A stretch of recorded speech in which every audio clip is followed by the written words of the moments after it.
सभी को नमस्कार। एक बार फिर से स्वागत है आप सभी का एग्ज़ाम स्टडी के यूट्यूब चैनल पर। दोस्तों, इसके पहले कक्षा 6, 7 एवं 8 जो एनसीईआरटी के पाठ्यक्रम पर आधारित इतिहास का एमसीक्यू हम लोगों ने हल किया था। वो कक्षा 6 के इतिहास का चैप्टर वाइज एमसीक्यू था। आज एनसीईआरटी कक्षा 6 के भूगोल का चैप्टर वाइज एमसीक्यू हल किया जाएगा। यह वीडियो आप सभी के लिए, खासकर उनके लिए जो बिहार शिक्षक भर्ती टीचर रिक्रूटमेंट एग्ज़ाम 2.0 की तैयारी कर रहे हैं और उसमें जो जूनियर लेवल और जो टीजीटी लेवल है, खासकर एसएसटी वालों के लिए, उनके लिए यह बहुत ही महत्वपूर्ण वीडियो है। तो आइए हम लोग कक्षा 6 के एनसीईआरटी के भूगोल का, जिसका नाम है हमारा आवास, हमारे आवास के अध्याय प्रथम सौरमंडल में पृथ्वी के एमसीक्यू क्वेश्चन को हल करते हैं। प्रश्न संख्या 1, सूर्य से तीसरा सबसे नज़दीक ग्रह कौन सा है? शुक्र, पृथ्वी, बुध, मंगल। तो इन चारों में जो सूर्य से नज़दीक है, तीसरा नज़दीक पूछ रहा है, तो सूर्य के सर्वाधिक तीसरा नज़दीक इसमें जो होगा वह पृथ्वी इसका राइट आंसर हो जाएगा। तो सूर्य से बढ़ते हुई दूरी के अनुसार ग्रहों का क्रम आप लोग याद कर लीजिए। जैसे ये हो गया सन, हो गया। तो इसके बाद पहला ग्रह जो है वो है बुध, फिर शुक्र, फिर पृथ्वी, फिर मंगल। अब देखिए इसके बाद एक पेटी पाई जाएगी, ये क्षुद्र ग्रहों की एक पेटी होगी। अब इस पेटी के बाहर जो ग्रह होंगे मैं यहाँ पे लिख दे रहा हूँ, बृहस्पति, शनि, अरुण और वरुण। इसके पहले यम था, जिसे 2006 में ग्रहों की श्रेणी से निकाल दिया गया। तो इस प्रकार देखिए ग्रहों का क्रम है सूर्य से बढ़ती हुई दूरी के अनुसार बुध, शुक्र, पृथ्वी, मंगल, फिर उसके बाद क्षुद्र ग्रह की पेटी मिलेगी, बृहस्पति, शनि, अरुण और वरुण होंगे। अब जो क्षुद्र ग्रह के पहले हैं, यानी कि बुध, शुक्र, पृथ्वी, मंगल, इन चारों ग्रहों को आंतरिक ग्रहों के नाम से जाना जाता है, या इसी को जो है कि चट्टानी ग्रह भी कहते हैं। बाकी बृहस्पति, शनि, अरुण और वरुण को इसको बाह्य ग्रह के नाम से जाना जाता है, या इसी को जोवियन ग्रह भी कहते हैं।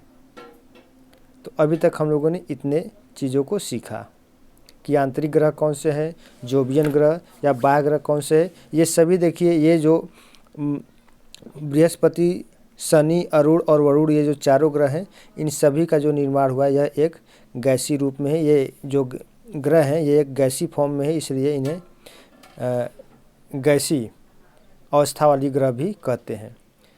तो इसका जो राइट आंसर था, हमने बताया कि जो सूर्य से तीसरा सबसे नज़दीक ग्रह होगा वह होगा पृथ्वी हो जाएगा। अब पृथ्वी सूर्य से तीसरा सर्वाधिक ग्रह है, नज़दीक है।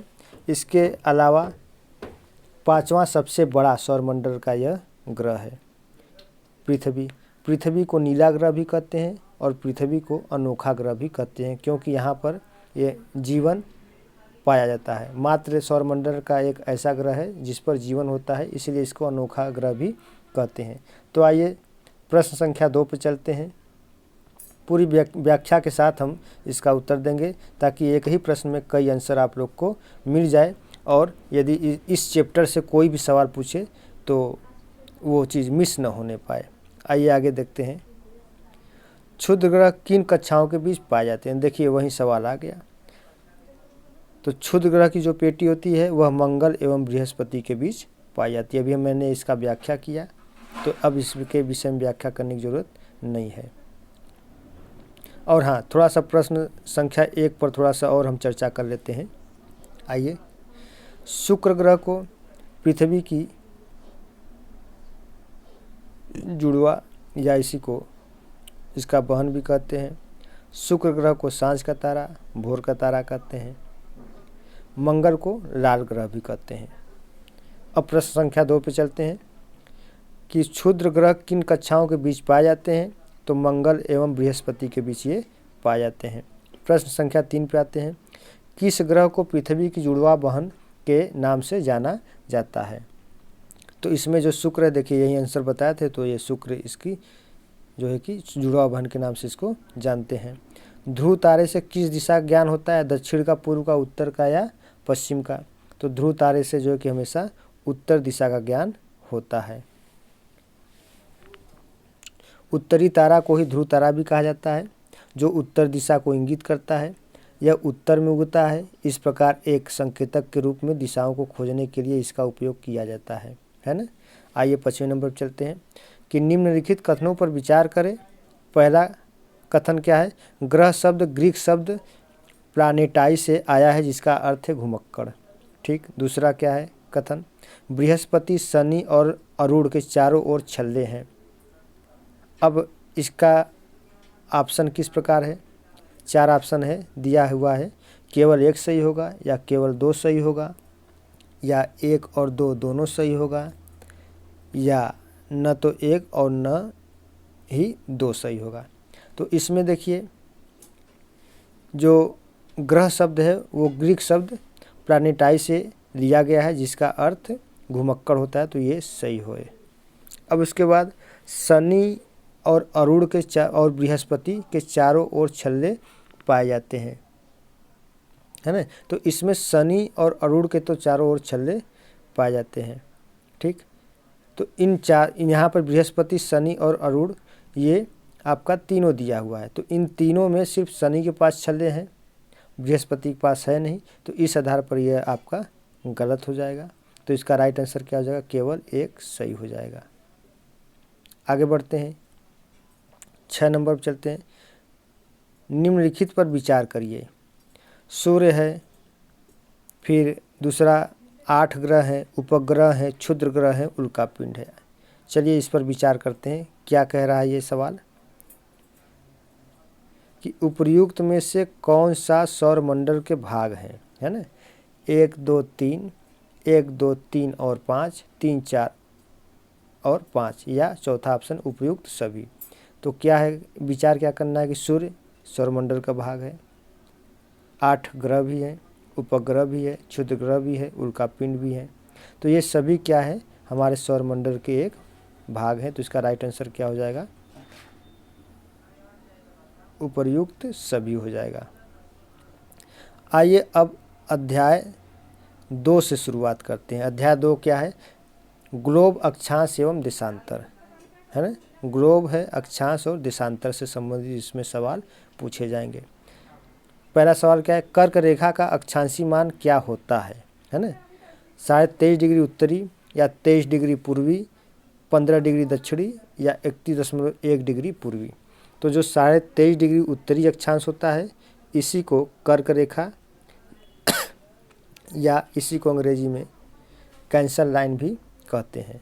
अब जैसे मान लेते हैं कि मैंने एक ग्लोब बना दिया सॉरी। अब इस ग्लोब के ठीक मध्य से एक रेखा गुजरेगी। इस रेखा को 0 डिग्री की रेखा नाम दे दिया गया।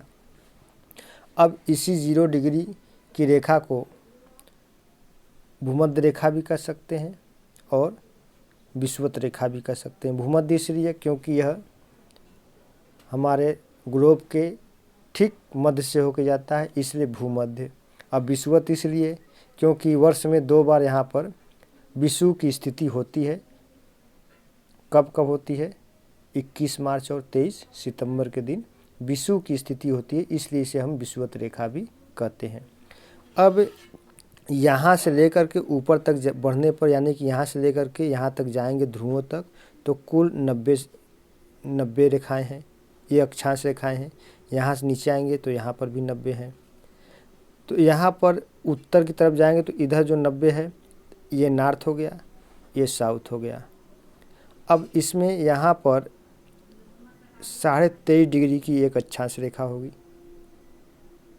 23.5 डिग्री की अक्षांश रेखा जो नॉर्थ में होगी तो इसी को हम कर्क रेखा कहेंगे। और यहाँ पर एक 23.5 डिग्री की अक्षांश रेखा दक्षिण में होगी तो इसे क्या कहेंगे, मकर कहेंगे। अब कर्क और मकर रेखाओं के बीच वाले भाग को उष्णकटिबंध के नाम से जाना जाता है या इसी को अयनवर्ती के नाम से भी जाना जाता है। तो हमने अक्षांशों के बारे में जाना, ठीक। अब इसके ऊपर थोड़ा सा और चले जाइए, 66.5 डिग्री उत्तरी अक्षांश पर, तो यहाँ पर 66.5 हो गया। तो यहीं पर एक महासागर है, उस महासागर का नाम आर्कटिक है और उस आर्कटिक महासागर से होकर के ये रेखा गुजर रही है। ये रेखाएं वास्तविक रूप रूप से नहीं है बल्कि यह काल्पनिक रूप से है ना। ऐसा नहीं है कि आप पृथ्वी पर खोजने लगेंगे कि हाँ ये कहाँ पे है तो ये मिलेगा नहीं, ये एक कल्पना मात्र एक खींची गई रेखा है। तो 66.5 डिग्री अक्षांश रेखा जो है यहाँ पर ये आर्कटिक महासागर से होकर के गुजरती है, इसलिए आर्कटिक महासागर के नाम पर इस रेखा का नाम आर्कटिक वृत्त रख दिया गया। अब नीचे भी आ जाइए तो यहाँ पर भी एक 66.5 डिग्री की जो है कि रेखा मिलेगी,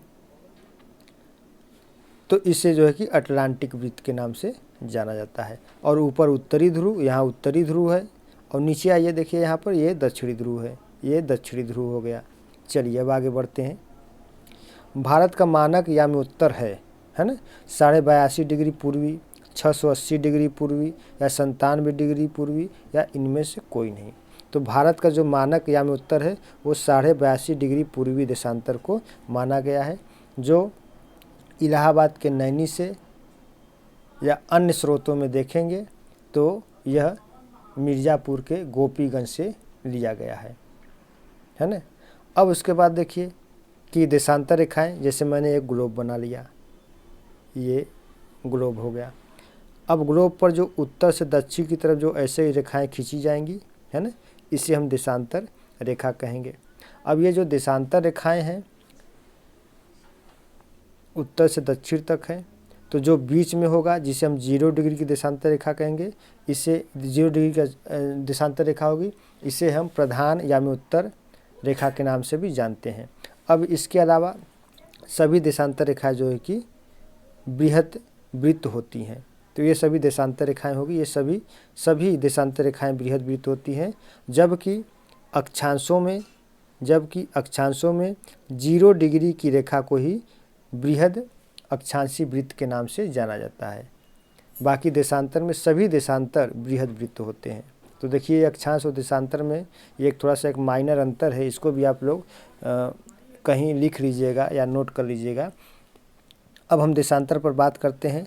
तो इसमें मैं ये बता रहा था कि यहाँ पर 1 मिनट ज़रा सा देखूँ रिकॉर्डिंग हो रहा है कि नहीं। हाँ हो रहा है। यहाँ पर आप चलिए आइए देखते हैं। इस 0 डिग्री रेखा को हम प्रधान याम्योत्तर रेखा के नाम से जानते हैं। 0 डिग्री की देशांतर रेखा को प्रधान याम्योत्तर रेखा के नाम से जाना जाता है। अब ये जो 0 डिग्री की देशांतर रेखा है यह भी एक काल्पनिक रेखा है, लेकिन यह जो गुजरता है वो लंदन के ग्रीनविच टाइम से होकर के गुजरता है, इसलिए इसको जो है कि GMT के नाम से जाना जाता है, ग्रीनविच मेरिडियन टाइम, जहाँ पे 0 डिग्री की देशांतर रेखाएं हैं। अब कुल देशांतर रेखाओं की संख्या कितनी होती है? 360 होती है। कुल देशांतर कितनी होती है? 360। अब 0 से अब इधर चले जाएंगे तो 180 होगा और ये ईस्ट कहलाएगा। अब 0 से इधर चले जाएंगे तो 180 होगा, अब यह वेस्ट कहलाएगा। तो 180 जोड़ देंगे तो कितना हो जाएगा? 360 हो जाएगा। अब प्रत्येक यदि यहाँ पर 0 डिग्री है फिर 1 डिग्री मान लेते ये 1 डिग्री वाली लाइन होगी, तो 0 डिग्री से 1 डिग्री के बीच में जो अंतर होता है वो 4 मिनट का अंतर होता है। कितने मिनट का अंतर होता है? 4 मिनट का अंतर होता है। यानी कि कहने का तात्पर्य यह है कि यदि पृथ्वी अपने अक्ष से 1 डिग्री घूम गई तो 4 मिनट का अंतर हो जाता है। अब चूंकि पृथ्वी देखिए कैसे घूमती है अपने अक्ष पर, पश्चिम से पूर्व दिशा में घूम रही है ना, पश्चिम से पूर्व दिशा में घूम रही है, इसलिए जब भी आप पूर्व की तरफ जाएंगे तो आप हर समय प्लस में होते जाएंगे, है ना, और जब पश्चिम की तरफ जाएंगे तो आप माइनस में होते चले जाएंगे। अब चूंकि जो भारत का मानक समय है वो 82.5 डिग्री पूर्वी देशांतर से लिया गया है। जैसे मान लेते हैं कि यहाँ पर ये मैंने ये बना दिया, ये 180 डिग्री हो गया, ये हो गया 180 डिग्री वेस्ट हो गया, यहाँ पर 180 डिग्री ईस्ट हो गया, बीचों बीच इसके क्या आ जाएगा 0 डिग्री, जिसको हम GMT कहेंगे। क्या कहेंगे? GMT कहेंगे। अब मान लेते हैं भारत यहीं पर है, ये यहाँ पे भारत के बीचों बीच से एक रेखा गुजर रही है जिसको भारत का मानक समय माना गया, यानी कि IST, इंडियन स्टैंडर्ड टाइम, है ना। और ये कितने अक्षांश कितने डिग्री पर है? ये 82.5 डिग्री पर है। अब पूरब में है तो पूर्वी देशांतर हो गया। तो अब जैसे मैंने बताया कि 1 डिग्री घूमने में 4 मिनट का अंतर हो रहा है, तो 82.5 डिग्री घूमने में कितने का अंतर आ जाएगा? ये 5.5 घंटे का अंतर आएगा। तो इस प्रकार से आप ये भी ज्ञात कर सकते हैं कि भारत का जो समय है वो इंग्लैंड के समय से 5.5 घंटा आगे है। तो मैंने अक्षांश और देशांतर के बारे में सब कुछ बता दिया। हालांकि सब कुछ तो नहीं था, लेकिन जो काम भर की चीज़ें थी वो मैंने बता दिया। चूँकि यहाँ पे क्लास मैं नहीं ले रहा हूँ, मैं सिर्फ MCQ हल करा रहा हूँ, फिर भी जितना हो सकता है, जितना समय हो सकता है उतना दे रहा हूँ, आप लोग को बता रहा हूँ। इसलिए आप लोग का भी यह फ़र्ज़ बनता है कि वीडियो को लाइक शेयर करें, चैनल पर पहली बार आए हों तो चैनल को सब्सक्राइब करें, ताकि इससे जुड़ी अन्य वीडियो भी आपको मिल जाए और नोटिफिकेशन भी आपको मिलता रहे। आइए तीसरे नंबर पर चलते हैं। कर्क वृत्त किस गोलार्ध में स्थित है? देखिए, जो कर्क वृत्त होगा वह उत्तरी गोलार्ध में स्थित होगा। विषुवत वृत्त से ध्रुवों तक स्थित समानांतर वृत्त को क्या कहा जाता है? तो देखिए, विषुवत वृत्त से ध्रुवों तक स्थित जितने भी समानांतर होंगे इन सभी को हम अक्षांश रेखाओं के नाम से जानते हैं। तो राइट आंसर क्या हो जाएगा? अक्षांश इसका राइट आंसर हो जाएगा। अब इसके बाद 5वें नंबर पर चलते हैं हम लोग। निम्नलिखित कथनों पर विचार करिए। भूमध्य रेखा से ध्रुवों तक सभी समानांतर वृत्त देशांतर के समानांतर कहलाते हैं। यानी कि भूमध्य रेखा से, देखिए क्या कह रहा है कि भूमध्य रेखा से, ये भूमध्य रेखा हो गया, भूमध्य रेखा से ध्रुवों तक सभी समांतर वृत्त देशांतर के समांतर कहलाते हैं। तो सभी क्या कहें? भूमध्य रेखा से ध्रुवों तक सभी समांतर वृत्त देशांतर के समांतर कहलाते हैं। फिर दूसरा कथन क्या है कि भूमध्य रेखा 0 डिग्री अक्षांश का प्रतिनिधित्व करती है।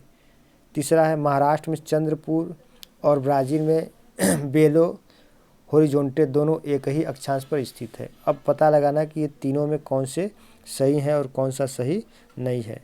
प्रश्न संख्या 5। तो ये 5 में जो चौथा ऑप्शन होगा यह सही हो जाएगा, है ना। तो भूमध्य रेखा 0 डिग्री अक्षांश का प्रतिनिधित्व करती है, ये बिल्कुल सही है। महाराष्ट्र में चंद्रपुर और ब्राज़ील में बेलो होरिजोंटे दोनों एक ही अक्षांश पर स्थित है, ये भी बिल्कुल सही है। देखिए, ये चीज़ें जो बेलो होरिजोंटे है, ये हो सकता है आपके सवाल में पूछ दे कि बेलो होरिजोंटे कहाँ पे है और इससे क्या कौन सी अक्षांश रेखा होकर के गुजर रही। तो जो महाराष्ट्र से होकर गुजरेगी वहीं इससे होकर के भी गुजर जाएगी। अब यहाँ पहला दिया है कि भूमध्य रेखा से ध्रुवों तक सभी समांतर वृत्त, है ना, देशांतर के समांतर कहलाते हैं। तो भूमध्य रेखा से ध्रुवों तक सभी समांतर वृत्त जो होते हैं वो देशांतर के ही समांतर कहलाते हैं। तो इसका चारों सही हो जाएगा। 6ठे नंबर पर आते हैं। निम्नलिखित कथनों पर विचार करें। भारत GMT से 5 घंटे 30 मिनट आगे है। जी हाँ, अभी मैंने बताया था कि यह भारत GMT से 5 घंटे 30 मिनट आगे है। हाँ ठीक है, ग्रीनविच मेरिडियन टाइम से ये 5.5 घंटा आगे है। रूस ने 11 मानक समय को अपनाया है। रूस ने 11 मानक समय को जरूर अपनाया है, ये भी सही है। पृथ्वी को प्रत्येक 1 घंटे के 24 क्षेत्रों में विभाजित किया गया है। पृथ्वी को प्रत्येक 1 घंटे के 24 क्षेत्रों में विभाजित किया गया है। अब कह रहा कि अब देखिए ये भी बिल्कुल सही है ऑप्शन, है ना। तो इनमें से जो उपरोक्त सभी होगा वो सही हो जाएगा। आइए अब बढ़ते हैं उसके आगे।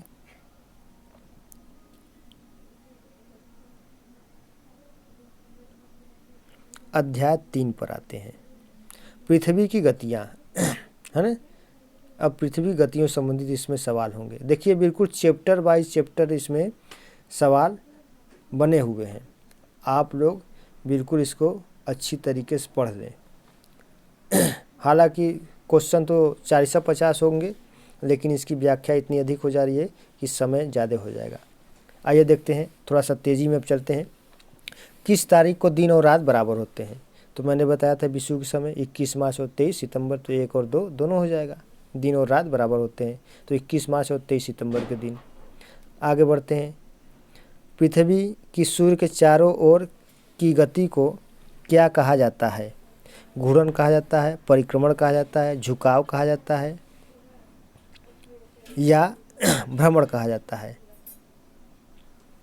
तो पृथ्वी की सूर्य के चारों ओर की गति को घूर्णन कहा जाएगा, या परिक्रमण कहा जाएगा, झुकाव या भ्रमण कहा जाएगा? तो इसका जो राइट आंसर हो जाएगा, इसके चारों ओर की गति पूछ रहा है ना, चारों ओर की गति पूछ रहा है, पृथ्वी की सूर्य के चारों ओर, है ना। तो जैसे मान लेते हैं कि यह सूर्य हो गया, है ना, और पृथ्वी यहाँ पे मान लेते हैं ये पृथ्वी हो गया, तो पृथ्वी इसके चारों ओर गति कर रही है ऐसे, ये चारों ओर ऐसे गति कर रही है, तो इसको हम परिक्रमण कहेंगे। क्या कहेंगे? परिक्रमण कहेंगे। यदि पृथ्वी, जैसे मान लेते ये पृथ्वी हो गया और ये अपने अक्ष पर 23.5 से झुका हुआ है, और यहाँ से यह ऐसे गति की ओर करे, तो इसी को हम घूर्णन गति कहेंगे। इसी को क्या कहेंगे? घूर्णन गति कहेंगे। अब परिक्रमण गति को ही वार्षिक गति भी कहते हैं, और घूर्णन गति को दैनिक गति या इसी को परिभ्रमण गति भी कहते हैं, है ना। तो ये जो पृथ्वी की सूर्य के चारों ओर की गति को परिक्रमण गति कहा जाता है। आइए प्रश्न संख्या 3 पे चलते हैं। पृथ्वी अपनी कक्षा में घूमते हुए, देखिए अब अपनी कक्षा में घूमते हुए सूर्य के चारों ओर एक चक्कर कितने दिन में पूरा करती है? तो 368 सही 1/4 दिन में, या 370 सही 1/4 दिन में, या 366 सही 1/4 दिन में, या 365 सही 1/4 दिन में। तो पृथ्वी अपनी कक्षा में घूमते हुए सूर्य के चारों ओर एक चक्कर यह 365 सही 1/4 दिन में करती है। देखिए ये सवाल जो था ये पूछा गया था KBS के PGT में, है ना। तो 365 सही 1/4 दिन में यह पूरा करती है। आगे चलते हैं। क्या होता है जब कोई व्यक्ति पूर्व से पश्चिम तक 180 डिग्री देशांतर पार करता है? देखिए अब आ गया कि क्या होता है जब कोई व्यक्ति पूर्व से पश्चिम तक, है ना, पूर्व से पश्चिम तक 180 डिग्री देशांतर पार करता है। तो यहाँ पर ये 180 डिग्री हो गया, ये ईस्ट हो गया, अरे सॉरी वेस्ट हो गया, ये 180 डिग्री वेस्ट हो गया, यहाँ पे 180 डिग्री ईस्ट हो गया, यहाँ पे 180 डिग्री क्या हो गया? यह ईस्ट हो गया, 180 डिग्री ईस्ट हो गया। तो सवाल क्या कर रहा है कि क्या होता है जब कोई व्यक्ति पूर्व से पश्चिम तक 180 डिग्री देशांतर पार करता है? यानी कोई व्यक्ति यहाँ है, पूर्व में है, जैसे ही इसको पार करेगा यह पश्चिम में आ जाएगा। तो जब ये पश्चिम में आ जाएगा तो इसका 1 दिन का अंतर आएगा जाएगा। कितने दिन का अंतर होगा? कुल 1 दिन का अंतर आ जाएगा। तो क्या होगा इसमें? 1 दिन का नुकसान हो जाएगा। यानी कि यहाँ पे संडे था, अब इसने पार कर दिया, तो जब पार कर दिया तो ये यहाँ पर जब आया तो यहाँ पे क्या हो जाएगा? सैटरडे हो जाएगा, शनिवार हो जाएगा। चलिए आगे बढ़ते हैं। अब निम्न कथनों पर विचार करें। सूर्य के चारों ओर चक्कर लगाने में पृथ्वी को 365 से 1/4 दिन लगते हैं। बिल्कुल सही है। पृथ्वी की धुरी जो एक काल्पनिक रेखा है अपने कक्षी तल के साथ 66.5 डिग्री कोण बनाती है, ये भी बिल्कुल सही है। तो 1 और 2 दोनों इसका सही उत्तर हो जाएगा, है ना। देखिए बहुत आसान है। अभी इसका तो जवाब मिल गया था इसके पहले वाले क्वेश्चन में, दूसरे वाले को मैं बता दे रहा हूँ कि पृथ्वी की धुरी जो एक काल्पनिक रेखा है अपने कक्षी तल के साथ 66.5 डिग्री कोण बनाती है। तो यहाँ पे देखिए ये हो गया पृथ्वी, ठीक, और यहाँ से यह अपने अक्ष से 23.5 अंश झुकी हुई है, 23.5 अंश झुकी हुई है।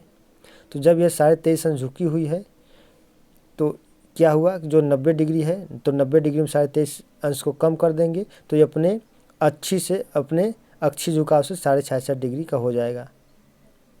तो यही चीज़ इसमें पूछ रहा है कि पृथ्वी की धुरी जो एक काल्पनिक रेखा है अपने कक्षीय तल के साथ 66.5 डिग्री कोण बनाती है।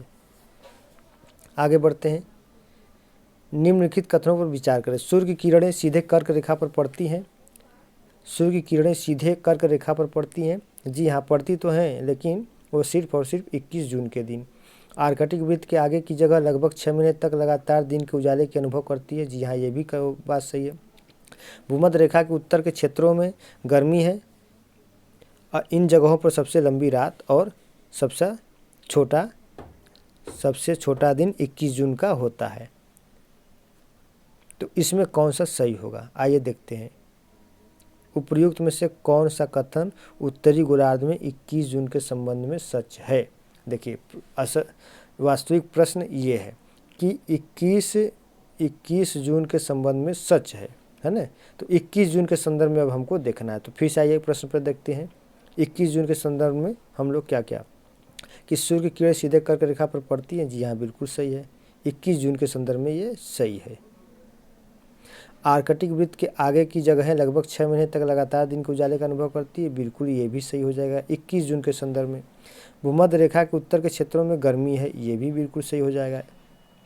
अब उसके बाद इन जगहों पर सबसे लंबी रात है ना और सबसे छोटा दिन 21 जून को होता है। तो यही चीज़ आपका क्या हो जाएगा, गलत हो जाएगा। तो इसका राइट ऑप्शन क्या हो जाएगा, 1, 2 और 3 सही हो जाएगा। 7वें नंबर पर चलते हैं।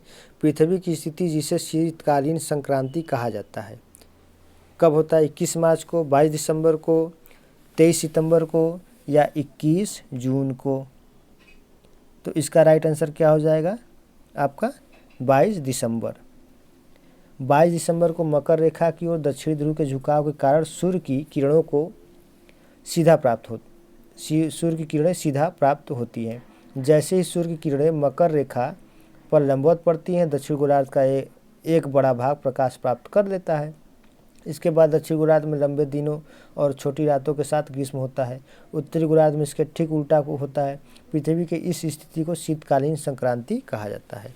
आइए, तो इसका राइट आंसर हो जाएगा 22 ये थोड़ा सा 22 दिसंबर हो जाएगा।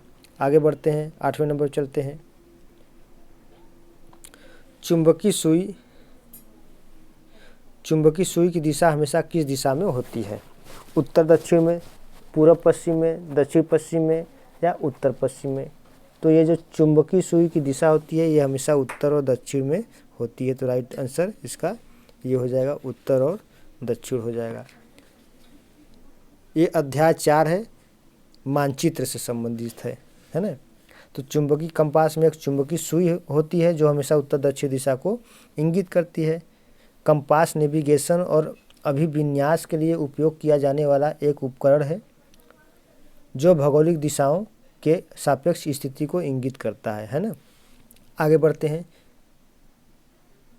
कई मिनट का हुआ, अरे तो बहुत लंबा हो गया, 4 चैप्टर और बाकी है। चलिए कोई बात नहीं, दूसरे क्वेश्चन चलते हैं।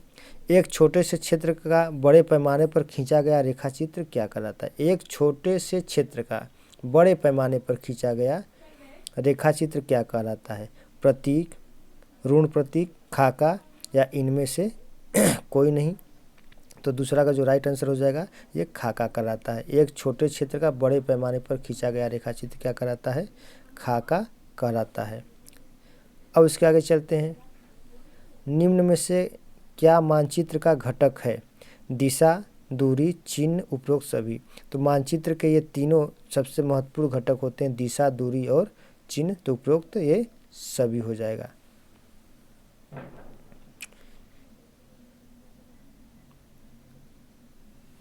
अब उसके आगे चलते हैं। मुख्य दिशाओं का पता लगाने के लिए क्या प्रयोग किया जाता है, वात सूचक का, बैरोमीटर का, पैमाना का या दिक् सूचक का। तो मुख्य दिशाओं का पता लगाने के लिए हमेशा दिक् सूचक यंत्रों का प्रयोग किया जाता है। वृक्षों के वितरण को दिखाने वाले मानचित्र को क्या कहा जाता है? भौतिक मानचित्र, थीमेटिक मानचित्र, राजनीतिक मानचित्र या इनमें से कोई नहीं। तो वृक्षों के वितरण को दिखाने वाला मानचित्र हमेशा थीमेटिक मानचित्र कहलाता है। अब जहाँ पे पर्वत पठार को दिखाना होगा तो भौतिक मानचित्र, जहाँ पे देश और राज्य और उनकी सीमाओं को दिखाना होगा तो राजनीतिक मानचित्र होगा, तो जहाँ पे वृक्षों के वितरण को दिखाना होगा तो वो थीमेटिक मानचित्र कहलाता है। अब कुछ मानचित्र विशेष जानकारी प्रदान करते हैं, जैसे सड़क है मानचित्र है, वर्षा है मानचित्र है ना, सड़क मानचित्र हुआ, वर्षा मानचित्र हुआ, वन तथा उद्योग आदि के वितरण दर्शाने वाले मानचित्र इत्यादि। इस प्रकार के मानचित्र को थीमेटिक मानचित्र कहा जाता है। इन मानचित्रों में दी गई सूचना के आधार पर उनका उचित नामकरण किया भी जाता है। 6वें नंबर पर आते हैं, विशिष्ट सूचनाओं जैसे कि सड़क मानचित्र, वर्षा मानचित्र पर ध्यान केंद्रित करने वाले मानचित्र को राजनीतिक मानचित्र कहा जाता है। नक्शों के 3 घटक है, दूरी, दिशा और प्रतीक। तो ये जो दूसरा वाला है ये तो बिल्कुल 100% सही है। अब विशिष्ट सूचनाओं जैसे कि सड़क मानचित्र, वर्षा मानचित्र पर ध्यान केंद्रित करने वाले मानचित्र को राजनीतिक मानचित्र कहा जाता है। जी नहीं, इसको तो राजनीतिक मानचित्र नहीं कहा जाता है, बल्कि इसको ही थीमेटिक मानचित्र कहते हैं। तो इसका राइट आंसर थीमेटिक मानचित्र को हिंदी में यदि आपको जानना है, कभी हो सकता है ये जो थीमेटिक है, थीमेटिक तो थीमेटिक तो अंग्रेजी हो गया, लेकिन इसका हिंदी क्या होता है? इसका हिंदी होता है विषयगत मानचित्र। क्या होता है? विषयगत मानचित्र होता है। इसको ज़रूर आप लोग याद कर लीजिएगा। हो सकता है कि प्रैक्टिस में आप लोग केवल थीमेटिक का नाम सुन रहे हो और परीक्षा में विषयगत मानचित्र आ जाए तो आप लोग उसमें भी कंफ्यूज हो जाएंगे। चलिए आगे बढ़ते हैं। तो इसका राइट आंसर क्या हो जाएगा? केवल 2 सही हो जाएगा।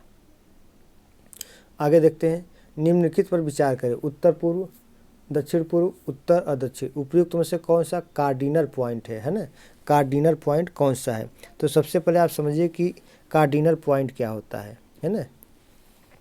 तो अधिकांश मानचित्रों में ऊपरी दाएं कोने में एन अक्षर के साथ चिन्हित एक तीर होता है। यह तीर उत्तर दिशा को दर्शाता है। इसे उत्तर रेखा कहा जाता है। उत्तर, दक्षिण, पूरब और पश्चिम 4 प्रमुख दिशाएं होती हैं, उन्हें कार्डिनल पॉइंट कहा जाता है। अन्य 4 मध्यवर्ती दिशाएं होती हैं, उत्तर पूर्व होती है, दक्षिण पूर्व होती है, दक्षिणी पश्चिम होती है और उत्तरी पश्चिम होती है। तो इसका जो राइट आंसर हो जाएगा वो हो जाएगा दक्षिण पूर्व हो जाएगा। राइट आंसर दक्षिण पूर्व हो जाएगा। आगे बढ़ते हैं। तो जो कार्डिनल क्या पूछ रहा? कार्डिनल पॉइंट ये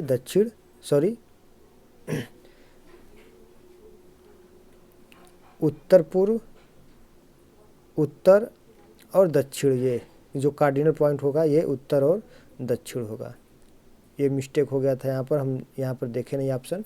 तो उत्तर दक्षिण, यानी कि किसी भी मानचित्र को आप देखेंगे तो एक तीर के माध्यम से इसे दर्शा दिया जाता है और इसके ऊपर यहाँ पर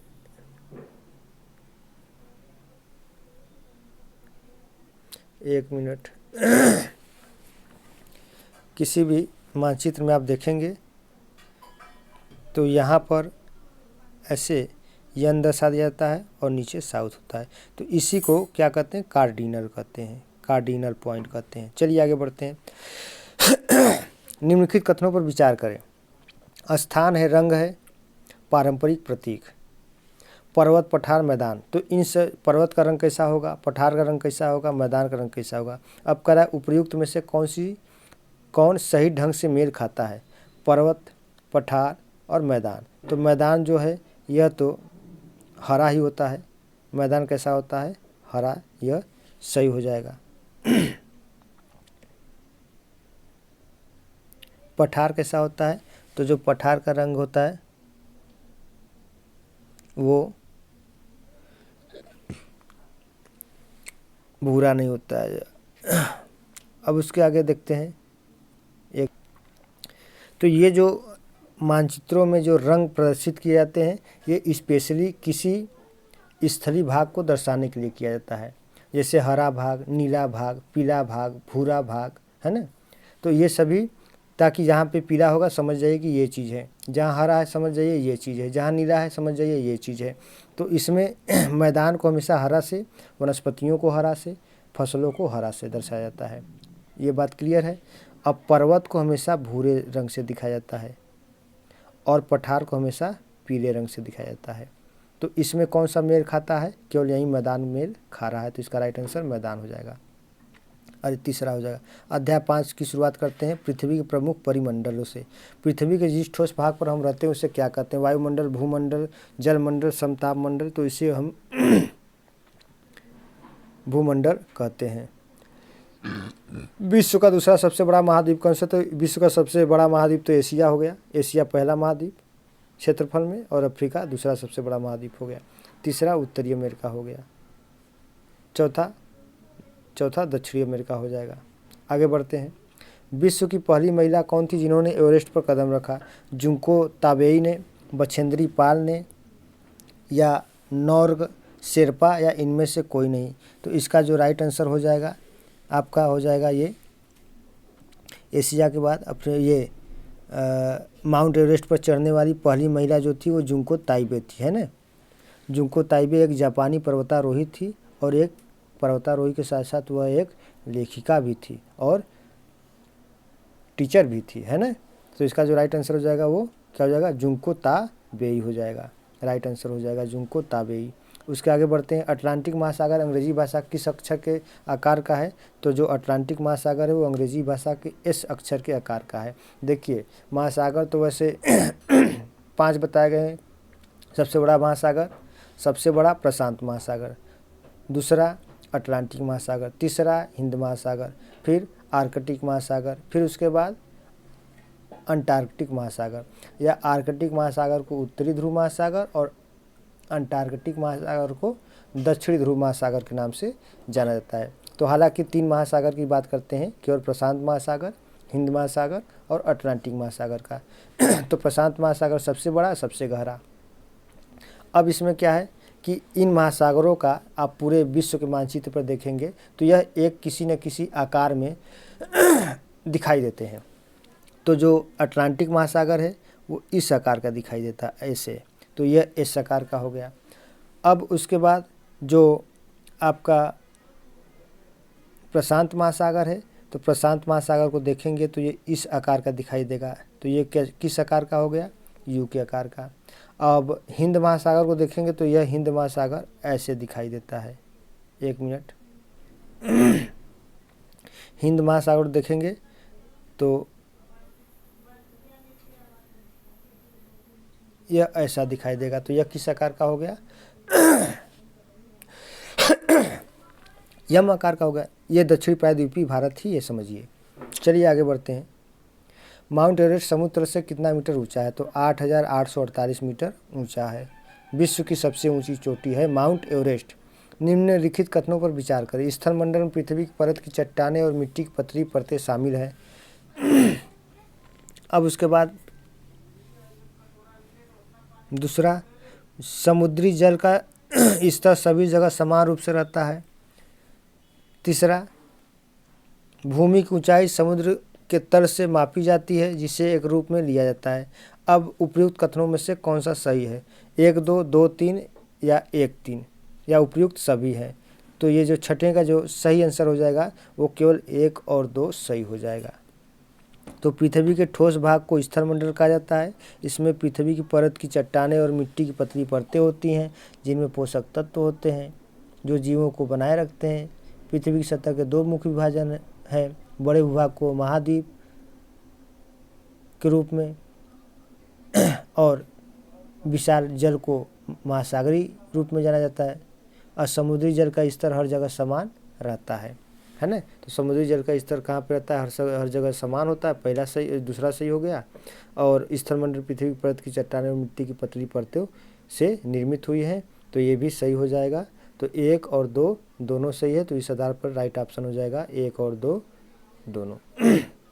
आगे बढ़ते हैं। निम्नलिखित कथनों पर विचार करें। प्रशांत महासागर आकार में लगभग त्रिकोणीय है। यह एशिया, ऑस्ट्रेलिया, उत्तर और दक्षिण अमेरिका से घिरा हुआ है। उपयुक्त कथनों पर विचार करिए। केवल एक, केवल दो, एक दो दोनों सही है, न तो एक और न ही दो सही है। तो इसका जो राइट आंसर हो जाएगा केवल दो सही है। प्रशांत महासागर आकार में त्रिकोणीय नहीं है, मैंने अभी बताया था। तो राइट आंसर क्या हो जाएगा? एशिया, ऑस्ट्रेलिया, उत्तर और दक्षिण अमेरिका से यह घिरा हुआ है। कौन सा महासागर एस आकार का है? तो एस आकार का महासागर अटलांटिक महासागर है। कौन सा एकमात्र महासागर किसी देश के नाम पर है? तो हिंद महासागर, हिंदुस्तान के नाम पर। निम्नलिखित कथनों पर विचार करिए।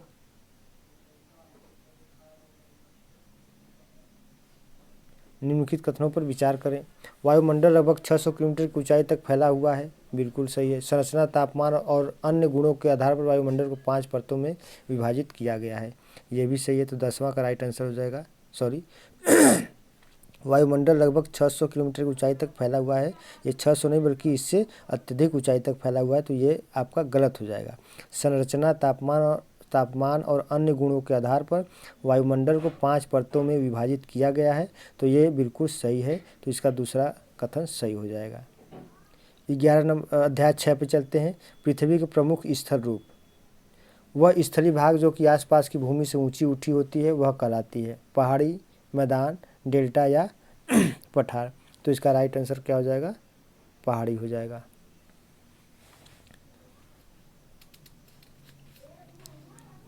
अब उसके आगे चलते हैं। आसपास की भूमि से ऊंचे उठे हुए स्थलीय भाग को पहाड़ कहते हैं। 600 मीटर से अधिक ऊंचाई के वाली ढाल पहाड़ी को पर्वत कहते हैं। अब पर्वत का शिखर छोटा तथा आधार चौड़ा होता है। दूसरा क्वेश्चन क्या है? निम्न में से कौन पर्वत का प्रकार है? वलित पर्वत, भ्रंशोत्तर पर्वत, ज्वालामुखी पर्वत, उपरोक्त सभी। तो ये सभी क्या है? पर्वतों के प्रकार हैं। पृथ्वी की भूपर्पटी पर दूसरा सबसे प्रचुर तत्व है ऑक्सीजन, सिलिकॉन, कार्बन, हाइड्रोजन। तो सर्वाधिक मात्रा में सिलिकॉन मिलता है, अरे ऑक्सीजन मिलता है, फिर दूसरे से मात्रा में क्या मिलता है? सिलिकॉन मिलता है। यह सवाल पूछा गया था PGT 2016 में यह क्वेश्चन पूछा गया था। तो सर्वाधिक मात्रा में जो पृथ्वी की भूपर्पटी पर है वो कौन सा है? ऑक्सीजन, फिर उसके बाद दूसरा क्या है? सिलिकॉन है। तो इसका जो राइट आंसर है क्या है? सिलिकॉन है। इसका राइट आंसर सिलिकॉन हो जाएगा। और प्रथम ऑक्सीजन पाया जाता है सर्वाधिक मात्रा में। अब आइए देखते हैं नंबर 4 पर चलते हैं कि पठारों में किसकी प्रचुरता होती है। तो जो पठार होते हैं वो खनिज भंडार की दृष्टि से बहुत समृद्ध होते हैं, है ना। तो इनमें खनिजों की प्रचुरता अधिक होती है। पर्वतों पर हमेशा जमी रहने वाली बर्फ़ की नदियाँ कहलाती हैं, तो इसे हम हिमानी के रूप में जानते हैं या इसी को ग्लेशियर कहते हैं। निम्नलिखित कथनों पर विचार करें। हिमालय पर्वत और आल्प्स युवा वलित पर्वत हैं। भारत में अरावली श्रृंखला दुनिया की सबसे पुरानी वलित पर्वत क्रम में से एक है। उत्तरी अमेरिका में अपलेशियन और रूस में यूराल पर्वत बहुत पुराने वलित पर्वत हैं। इन तीनों में कौन सा सही है? तो इन तीनों में लगभग तीनों सही हैं। हिमालय पर्वत और आल्प्स युवा वलित पर्वत हैं। भारत में अरावली सबसे पुरानी वलित पर्वत है। उत्तरी अमेरिका में अपलेशियन और यूराल, ये तीनों एक ही समय के हैं। तो इसका राइट आंसर क्या हो जाएगा? उपयुक्त सभी हो जाएगा। तीसरा का उपरोक्त सभी हो जाएगा। अब उसके आगे चलते हैं 7वें क्वेश्चन पे। अफ्रीका में माउंट किलिमंजारो और जापान में माउंट फुजियामा उदाहरण हैं। किसके हैं? ब्लैक पर्वत के, युवा पहाड़ के, बहुत पुराने पहाड़ के या ज्वालामुखी पर्वत के। तो अफ्रीका माउंट किलिमंजारो और जापान में माउंट फुजियामा, ये क्या है? यह ज्वालामुखी पर्वत का एक उदाहरण है। दुनिया का सबसे ऊंचा पठार कौन सा है? दक्कन का पठार, पूर्वी अफ्रीकी पठार, ऑस्ट्रेलिया का पश्चिमी पठार या तिब्बत का पठार। तो दुनिया का सबसे ऊंचा पठार तिब्बत का पठार है। इसे विश्व की छत के नाम से भी जाना जाता है। अब उसके आगे चलते हैं। हमारा देश, कौन सा अध्याय? 7वां अध्याय, हमारा देश भारत। भारत का क्षेत्रफल कितना वर्ग किलोमीटर है? तो 32,87,263 वर्ग किलोमीटर है। तो राइट ऑप्शन 32.8 लाख। कौन सी जल संधि भारत को श्रीलंका से अलग करती है? तीस्ता, हुंडरू, पाक या इनमें से कोई नहीं। तो पाक जल संधि श्रीलंका को अलग से करती है और मन्नार की खाड़ी को बंगाल की खाड़ी से जोड़ती है। छोटे समुद्री जंतुओं के कंकाल को क्या कहा जाता है? प्रवाल, पालिप, एक और दो, दोनों या इनमें से कोई नहीं। तो इसका जो राइट आंसर हो जाएगा वो हो जाएगा आपका एक और दो, दोनों कहते हैं। प्रवाल और पालिप दोनों कहते हैं छोटे समुद्री जंतुओं के कंकाल को। तो जो छोटे समुद्री जंतु होते हैं उन्हीं को हम क्या कहते हैं? प्रवाल भी कहते हैं। हिमालय के सबसे दक्षिणी भाग को क्या कहा जाता है? तो हिमालय के सबसे दक्षिणी भाग को शिवालिक कहा जाता है या हिमाद्री, हिमाचल या अरावली कहा जाता है। तो हिमालय के सबसे दक्षिणी भाग को शिवालिक के नाम से जाना जाता है। तो सबसे पहले यहाँ पे आइए, तो ये हो गया आपका महान हिमालय, फिर उसके बाद मध्य हिमालय और फिर सबसे नीचे ये दक्षिण भाग में ये शिवालिक हो गया। और इसके ऊपर जो मिलेगा ये आपको ट्रांस हिमालय मिलेगा। अब प्रत्येक हिमालय के अलग अलग विभाजन किए गए हैं। आगे चलते हैं। स्थल का वह भाग है जो नदी के मुहाने पर बनता है कहलाता है। तो स्थल के मुहाने नदी के मुहाने पर बनने वाला जो स्थलीय भाग होता है या जो स्थल रूप होता है उसी को हम डेल्टा के नाम से जानते हैं। जैसे गंगा और ब्रह्मपुत्र नदी के मुहाने पर विश्व की सबसे बड़ी डेल्टा का निर्माण होती है, जिसे सुंदरबन का डेल्टा कहते हैं। निम्नलिखित कथनों पर विचार करें। प्रायद्वीप भूमि का एक टुकड़ा है जो दो तरफ से पानी से घिरा हुआ है। प्रायद्वीप भूमि का एक टुकड़ा है जो दो तरफ से पानी से घिरा हुआ नहीं, 3 तरफ से पानी से घिरा होना चाहिए। कश्मीर से कन्याकुमारी तक उत्तर दक्षिण का विस्तार लगभग 3200 किलोमीटर है। तो कश्मीर से कन्याकुमारी तक जो उत्तर दक्षिण का विस्तार है भारत का वह 3200 किलोमीटर है। तो इसका जो राइट आंसर हो जाएगा 6ठे नंबर का। देखते हैं क्या ऑप्शन दिया हुआ, पहले ऑप्शन के आधार पर चलते हैं। 6ठे नंबर का ऑप्शन, अच्छा ये तीसरा भी है यहाँ पर, देखिए 2 के बाद ये तीसरा आ गया। अरुणाचल प्रदेश से कच्छ तक पूर्व पश्चिम विस्तार लगभग 2900 किलोमीटर है। तो उपयुक्त कथनों में से कौन सा सही है ना? तो ये पहला और तीसरा तो सही है।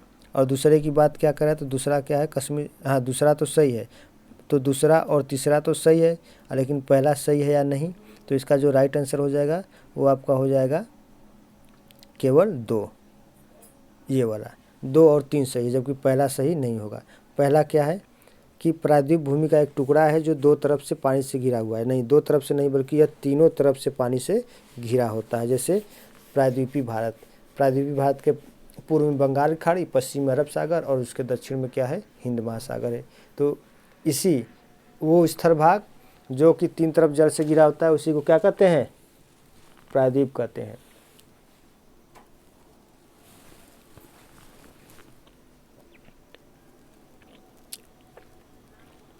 आगे चलते हैं। निम्न कथनों पर विचार करिए। प्रायद्वीपीय पठार आकार में त्रिकोणीय है, बिल्कुल सही है। नर्मदा और तापी नदियां अरावली पहाड़ियों से होकर बहती हैं, ये तो नहीं बहती हैं। ये पश्चिम की ओर बहने वाली नदियां हैं जो अरब सागर में गिरती हैं, बिल्कुल सही। तो 1 और 3 इसका राइट आंसर हो जाएगा, 1 और 3। अध्याय 8 पे आते हैं। भारत जलवायु, वनस्पति तथा वन्य प्राणी। दिन के समय गर्म एवं शुष्क पवन बहती है, उसे क्या कहते हैं? तो दिन के समय हमारे यहाँ जो शुष्क पवनें बहती हैं गर्मियों के महीनों में खासकर, उसे हम लू के नाम से जानते हैं। मानसून शब्द किस भाषा से लिया गया है? तो ये मानसून शब्द अरबी भाषा से लिया गया है ना? तो मानसून शब्द अरबी भाषा के मौसम शब्द से लिया गया है और जिसका अर्थ होता है वर्ष में 2 बार हवाओं की दिशा में परिवर्तन। और ये अरब भूगोलवेत्ताओं के द्वारा इसकी खोज भी की गई थी। और यह सवाल तो पूछा था PGT 2021 में कि मानसून किस भाषा का शब्द है। आगे बढ़ते हैं, 3 नंबर पर चलते हैं। किसी स्थान की जलवायु किस पर निर्भर करती है? स्थिति पर, ऊंचाई पर, समुद्र से दूरी पर या उपरोक्त सभी में? तो किसी स्थान की जलवायु स्थिति, ऊंचाई, समुद्र से दूरी सब पर यह निर्भर करती है। तो राइट आंसर उपरोक्त सभी हो जाएगा। आगे बढ़ते हैं। विश्व में सबसे अधिक वर्षा कहाँ होती है? तो विश्व में सर्वाधिक वर्षा मासिनराम में होती है। और यह मासिनराम कहाँ है? यह मासिनराम मेघालय राज्य में है। मासिनराम कहाँ है? मेघालय राज्य में है।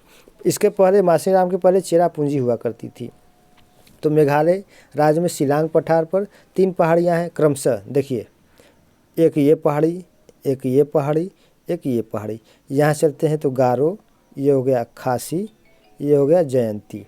तो इसी खासी पहाड़ी पर ही विश्व की सर्वाधिक वर्षा लगभग 1100 सेंटीमीटर तक वार्षिक वर्षा होती है, जो मासिन राम में होती है। और यह मासिन राम चेरापूंजी नामक स्थान पर ही स्थित है। आगे चलते हैं। गुजरात के गिर वन में कैसे शेरों का निवास है? तो यहाँ पर अफ्रीकी हैं या एशियाई हैं या बिहार है, बिहार, और इनमें से कोई नहीं। तो गुजरात के गिर वन में एशियाई शेर पाए जाते हैं। राइट आंसर इसका हो जाएगा एशियाई शेर हो जाएगा। अब उसके आगे चलते हैं। नंबर 6 पर घास, झाड़ियाँ तथा पौधे जो बिना मनुष्य की सहायता से उपजते हैं उन्हें कहा जाता है। वनस्पति, कृत्रिम वनस्पति, प्राकृतिक वनस्पति या इनमें से कोई नहीं। तो इसी को हम जो है प्राकृतिक वनस्पति के नाम से जानते हैं, जो मनुष्य के बिना किसी हस्तक्षेप के धरातल पर स्वतः उगाता है, उसी को प्राकृतिक वनस्पति के नाम से जानते हैं। निम्न कथनों पर विचार कर। एशियाई शेर भारत का राष्ट्रीय पशु है। असम में 1 सींग वाले गंडे पाए जाते हैं। जंगली गधे कच्छ के रण में पाए जाते हैं। ये तीनों बिल्कुल सही है। एशियाई शेर भारत का राष्ट्रीय पशु है। असम में 1 सींग वाले गंडे पाए जाते हैं। जंगली गधे कच्छ के रण में पाए जाते हैं। तो उपरोक्त सभी इसका हो जाएगा। तो इसका राइट आंसर उपरोक्त सभी हो जाएगा। तो कक्षा 6 के एनसीईआरटी के किताब में सिर्फ ये कक्षा 6 के एनसीईआरटी किताब में यह कुल 8 अध्याय थे, जिनमें लगभग कुल सवाल 60 क्वेश्चन इसमें होंगे। इसको आप लोग अच्छी तरीके से पढ़ लें और इसका अध्ययन कर लें। इनमें से 1-2 सवाल ज़रूर पूछा जाना है एसएसटी के एग्ज़ाम में, जो बिहार शिक्षक भर्ती की तरफ से कराई जा रही है। तो दोस्तों आज के वीडियो में बस इतना ही। आगे फिर हम कक्षा 7 के इतिहास पर एक वीडियो बनाएंगे एनसीईआरटी से संबंधित, फिर कक्षा 7 के एनसीईआरटी से संबंधित भूगोल का वीडियो बनाएंगे, फिर कक्षा 8 से संबंधित इतिहास बनाएंगे और फिर कक्षा 8 से संबंधित भूगोल बनाएंगे। और हाँ, आप लोग वीडियो को शेयर करें, वीडियो अच्छा लगे तो लाइक करें और वीडियो को ज़रूर चैनल को ज़रूर सब्सक्राइब कर लें, ताकि आपको इससे जुड़ी हुई जितनी भी जानकारी हैं, सूचनाएँ हैं, नोटिफिकेशन है, मिलती रहें। तब तक के लिए बहुत बहुत धन्यवाद। शुभ रात्रि।